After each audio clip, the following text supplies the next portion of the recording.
Hi everyone, this is Cindy here from Total Home, and I have a Total Home quick tip today for you on using mirrors in your design.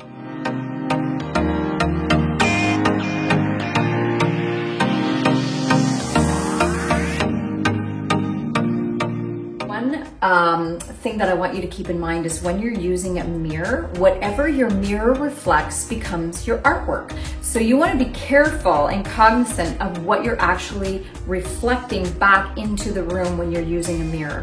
So strategically place them. Mirrors are beautiful. So in this case, we placed this mirror in this bedroom right here, opposite a window. And if you'll see all the beautiful green space that this mirror is showcasing in this room, plus all of the sparkle and the light and the dazzle. And because it's showing green space, the leaves have movement, and so it will actually deflect color differently. So you'll have all sorts of variations of color in your beautiful green space that this mirror is providing. It's also in a niched in little corner, and sometimes corners become darker parts of the room. So we've actually added all of this light in this corner.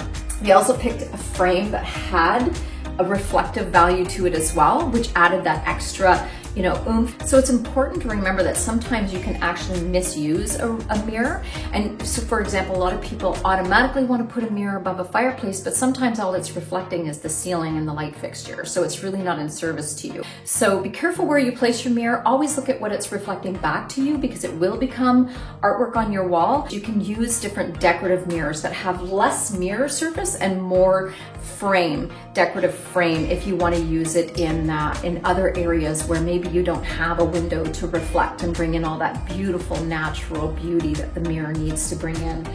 All right, we hope that Total Home Quick Tip was helpful, and if you found it useful, we would love it if you would support us and hit that like button.